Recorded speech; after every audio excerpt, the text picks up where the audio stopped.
Eu tive muitas. Uma delas foi o sequestro do irmão do Zezé de Camargo, o Lembro, Wellington acompanhei. Camargo. Eu fiz a cobertura todos os dias, inclusive no Natal, no Ano Novo. Eu fui escalado e não deixei um dia sequer de fazer essa cobertura. Foi um sequestro, um dos maiores aqui do estado de Goiás, e aquilo, com o tempo, ele se desgasta emocionalmente, o volume de notícias às vezes ele para, mas você tem que todos os dias ter uma informação. E nesse sequestro, nós tivemos uma participação muito grande e aconteceram vários episódios que foram muito marcantes. Porque, primeiro, é o irmão de uma dupla muito famosa. Mobilizou o Brasil inteiro, todas as emissoras vieram para cá para acompanhar esse sequestro. E eu me lembro que a gente conseguiu dar vários furos nesse processo. Eu entrava ao vivo no Ratinho, eu entrava ao vivo no programa do Gugu, e com essa participação nacional, eu recebia participações do Brasil inteiro, porque aquilo mobilizou. E aquilo foi mobilizando tanto que teve um dia que, numa entrevista coletiva, a família do Zezé falou: olha, nós estamos negociando há muito tempo, mas não sabemos se o Wellington está vivo, eu quero uma prova de vida. E esse pedido foi feito no ar e essa prova de vida veio, da pior forma possível. A emissora era em Campinas e como eu fazia cobertura, quando foi num sábado de manhã, nós chegamos, tinha uma vasilhinha de plástico lá envolvida em papel e presa naquela fita adesiva no meu nome, né? Aí a gente abriu, quando a gente abriu tinha alguma coisa envolvida lá com sangue e uma cartinha lá dentro.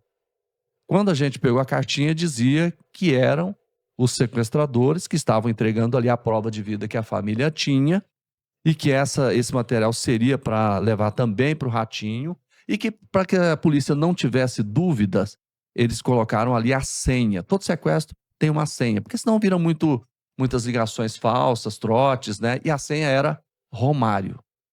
Então, para que a polícia não tivesse dúvida, a senha é Romário. E aí aquilo fechou o cerco, né? A polícia, todas as emissoras foram para lá, pegaram aquele embrulho, levaram, fizeram o teste de DNA e era o pedaço da orelha do Wellington Camargo. Aquilo gerou um pico de audiência no outro dia, que foi sábado, na participação no programa do Gugu, que foi primeiro lugar de audiência.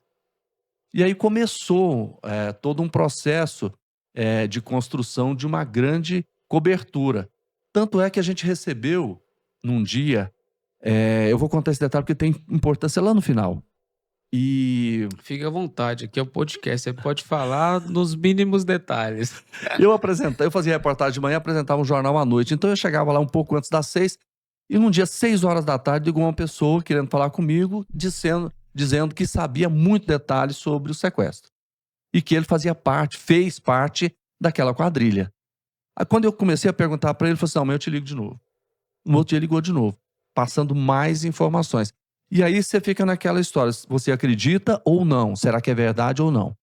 Eu dei corda. No terceiro dia ligou passando mais informações. Aí eu avisei a direção, e a direção, sem me consultar, chamou a Polícia Federal. A Polícia Nossa. Federal foi para lá, começou a monitorar, começou a verificar de onde vinha essa ligação. Descobriram que essa ligação vinha de um telefone público de uma cidade chamada Araras, no interior de São Paulo, e era a suspeita, porque a quadrilha seria de São Paulo. E era, depois confirmou que era. Então, quando começou a Polícia Federal a monitorar e a conduzir comigo as perguntas, até para ver se ele caía em contradição e se ele teria informação nova. Eu chamei o policial, quando eu pensei aquilo, eu falei: olha, se for verdade, automaticamente essa pessoa vai saber que quem chamou a Polícia Federal foi a emissora. E eu seria a pessoa número 1. Então, torcendo que não fosse. Mas se fosse, eu até chamei o policial. Falei: olha, eu estou enrolado se essa coisa for verdade. E aí ele falou uma frase, e falou assim: não se preocupe, você não vai perder com isso. Você não vai perder comigo. Eu falei para ele: cara, eu conheço muito bem como é que isso funciona. Isso que você está falando é conversa fiada, mas eu já estou no meio, vamos embora. Mas aí eles conseguiram descobrir que era uma pessoa realmente do interior de São Paulo, mas era um aposentado que tinha muita informação E ele criava uma sequência da história que ele já tinha conhecimento e colocava pequenos detalhes. Nesses pequenos detalhes, a polícia conseguiu descobrir que realmente tinha contradição. Aí prendeu o cara e ele confessou que não tinha a ver com a quadrilha, menos mal, mas aí isso vai ter uma consequência lá no final.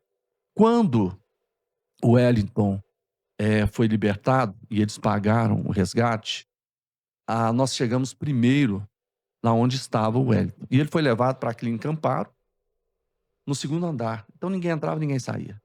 E ele estava com aquela orelha e todo mundo ao vivo, era um domingo à tarde. Todo mundo queria entrevistar o Wellington.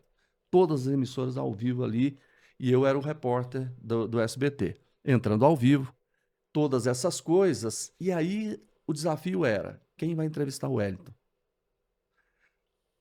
Quando o seu Francisco apareceu na janela, eu fui lá sozinho, né? E falei, seu Francisco, o Gugu tá ao vivo. E quando eu vou entregar o microfone pro senhor passa pro Wellington, ele já vai falar que vai estar ao vivo. O senhor topa? Ele topa. Eu peguei 2 rodos, emendei os 2 rodos com fita adesiva, aquela coisa toda, enrolei o microfone e pedi para que me chamassem ao vivo. Tava todo mundo, ninguém entendia o que eu estava fazendo com 2 rodos emendados e o microfone na ponta. E eles me chamaram ao vivo. E eu entrei ao vivo, cheguei, coloquei o microfone para o seu Francisco entregou para o Wellington e deu a primeira entrevista exclusiva depois do sequestro. E isso rendeu também capa da Veja, né, que colocou como alguns pontos, a Veja colocou as 4